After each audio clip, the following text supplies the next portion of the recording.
कांग्रेस जनता party की मुश्किलें supreme court ने बढ़ा दी है, जिसके बाद सीजेपी के शीर्ष नेताओं की नींदें गायब हो गई है। सीजेपी के लोग सोच रहे थे कि हिंसा करके बच जाएंगे, लेकिन अब कानून का डंडा चलना शुरू हुआ तो अभिजीत दीप के कपिल सिब्बल से मिल रहे हैं कि कहीं कानूनी पचड़े में फंसे तो बचाने के लिए कोई तो होना चाहिए।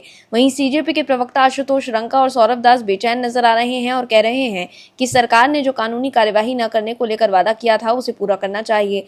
लेकिन ऐसा ट्वीट आया है जिससे सीजेपी के खेमे में हलचल तेज हो गई है, क्योंकि अब गेंद अमित शाह के पाले में और सुप्रीम कोर्ट ने भी सीजेपी वालों की नींदें उड़ा दी है। क्या है पूरी खबर, बताते हैं आपको इस रिपोर्ट में। दर्शकों, सुप्रीम कोर्ट में चीफ जस्टिस सूर्यकांत की अध्यक्षता वाली बेंच ने मंगलवार को दिल्ली के जंतर मंतर और देश के अन्य हिस्सों में छात्र प्रदर्शनों के दौरान हुए पुलिस लाठीचार्ज के मामले में सुनवाई की।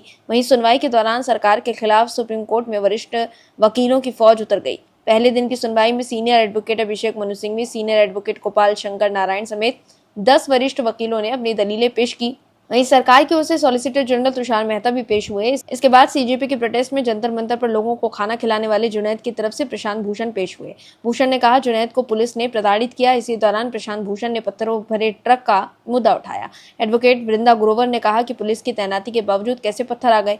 वहीं सीजेपी के प्रोटेस्ट को लेकर सुप्रीम कोर्ट का कहना है कि देश भर में छात्रों के विरोध प्रदर्शन के दौरान हुई घटनाओं की निष्पक्ष और स्वतंत्र जांच होनी चाहिए। भारत के मुख्य न्यायाधीश सूर्यकांत ने कहा कि लोकतंत्र में विरोध प्रदर्शन एक स्वाभाविक हिस्सा है और देश भर में सार्वजनिक प्रदर्शनों और विरोध प्रदर्शनों पर पुलिस की प्रतिक्रिया को नियंत्रित करने के लिए एक स्पष्ट प्रोटोकॉल की आवश्यकता है।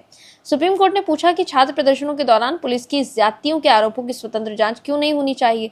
सुप्रीम कोर्ट ने छात्र विरोध प्रदर्शनों के दौरान हुई हिंसा पर कहा कि जिन लोगों ने भी ज्यादती की या कानून अपने हाथ में लिया, उनके खिलाफ भी कार्यवाही होनी चाहिए। अदालत ने कहा कि नीट परीक्षा का विरोध कर रहे छात्रों पर पुलिस की ज्यादतियों से जुड़े सभी आरोपों की निष्पक्ष और स्वतंत्र जांच होनी चाहिए। प्रदर्शनकारियों के खिलाफ पुलिस की कार्यवाही पर सुप्रीम कोर्ट ने कहा कि अगर तय नियमों का उल्लंघन होता है तो कानून को इस पर कार्यवाही करनी चाहिए। सुनवाई के दौरान सुप्रीम कोर्ट ने कहा कि लोकतंत्र में विरोध प्रदर्शन होते ही सीजेआई सूर्यकांत की अध्यक्षता वाली बेंच ने कहा कि कोर्ट पुलिस हिंसा के आरोपों की जांच कर रही है, जिसमें गंभीर चोट, महिलाओं, वकीलों और मीडिया कर्मियों पर हमले के दावे शामिल हैं। कोर्ट ने यह भी कहा कि इन आरोपों से प्रथम दृष्टया अपराध होने का मामला बनता है। वहीं सुप्रीम कोर्ट ने नीट प्रदर्शन मामले में छात्रों को राहत देते हुए हिरासत में लिए गए 18 साल से कम उम्र के छात्रों को रिहा करने का निर्देश दिया है। लेकिन कांग्रेस जनता पार्टी ने कहा कि प्रदर्शनकारियों को कानूनी कार्यवाही से राहत को लेकर सुप्रीम कोर्ट से लगाई जा रही शर्तें उन्हें मंजूर नहीं है।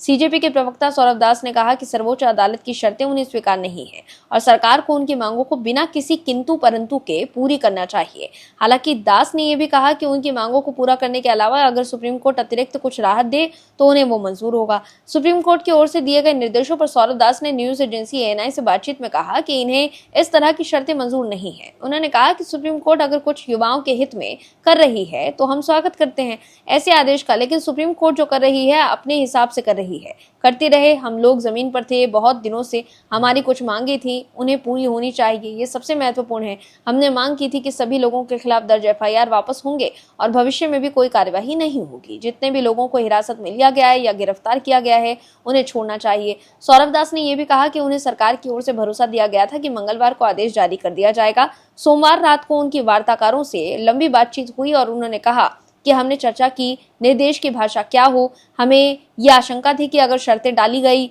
तो पहले से एफआईआर ना हो या शांतिपूर्ण शब्द का इस्तेमाल किया तो पुलिस के पास ताकत आ जाएगी कि जिसे पसंद नहीं करती उसे अशांत कह दे। इसलिए हमने कहा था कि जितने भी लोग हैं इसमें से जुड़े थे उनमें से किसी के भी खिलाफ कार्यवाही ना हो। हम लोग इंतजार कर रहे हैं। तो देखा आपने कि कैसे सुप्रीम कोर्ट के फैसले से सीजेपी नाराज हो गई है। सीजेपी चाहती है कि जो लोग हिंसा में शामिल थे उनके खिलाफ भी पुलिस कार्यवाही न हो, लेकिन ऐसा मुश्किल है। Bureau report, OMH news. आप दर्शकों से विनम्र निवेदन है कि चैनल को सब्सक्राइब जरूर करें